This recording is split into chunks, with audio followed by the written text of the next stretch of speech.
kasus penipuan suntik modal Sunmod bisnis alat kesehatan Alkes yang terjadi di Jakarta. Kerugian hingga 1,2 triliun rupiah pada Minggu, tanggal 12 Desember tahun 2021. Semasa pandemi COVID-19 ini, berinvestasi ke alat kesehatan Alkes jadi kesempatan para investor untuk mencari cuan.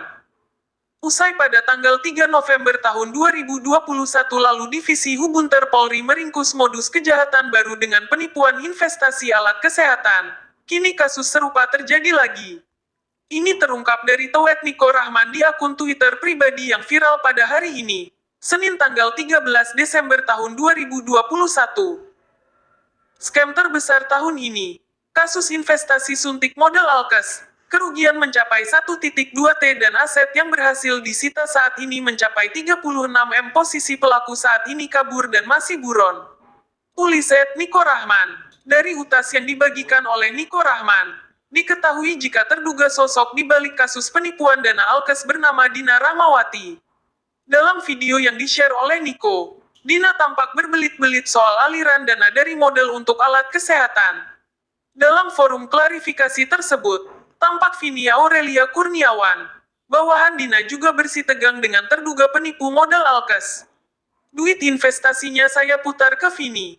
Terus juga saya belikan aset tanah dan rumah, ucap Dina. Terus, mana sekarang sertifikat tanahnya? Ucap salah seorang korban. Ini diantarkan suami saya. Sudah saya telpon, jawab Dina.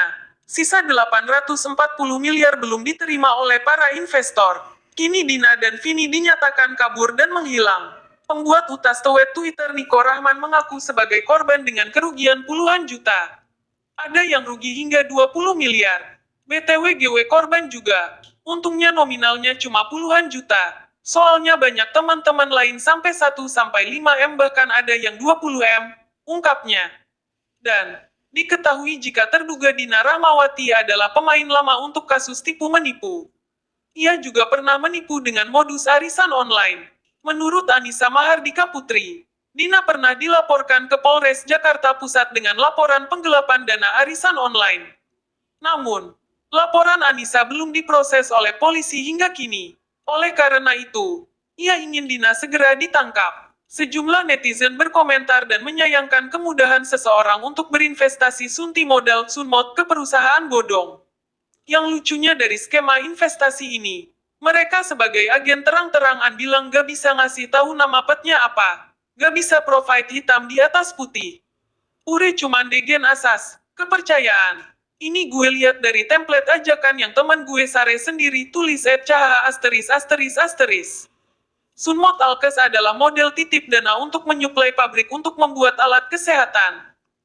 Model investasi yang memanfaatkan situasi pandemi COVID-19 dengan memanfaatkan celah-celah di mana negara-negara sedang mencari alat-alat terkait dengan masalah pencegahan virus corona. Termasuk monkey business, atau bisnis yang hype sesaat dan terkadang membawa cuan yang memang tinggi, jika sesuai timing. Dari kasus yang telah dilaporkan, tersangka penipuan uang bisa dijerat dengan pasal 378 dan 263 KUHP, pasal 85 UU nomor 3 tahun 2011 tentang transfer dana. Kemudian pasal 45 junto pasal 28 tentang ITE dan pasal 55 serta pasal 56 KUHP. Dan juga pasal 3, pasal 4, pasal 5, dan pasal 6 atau pasal 10 UU nomor 8 tahun 2010 tentang pencegahan dan pemberantasan tindak pidana pencucian uang. Divisi Hubinter Polri mengimbau jika masyarakat menemukan investasi bodong seperti suntik modal alat kesehatan bisa segera melapor ke Bareskrim Polri.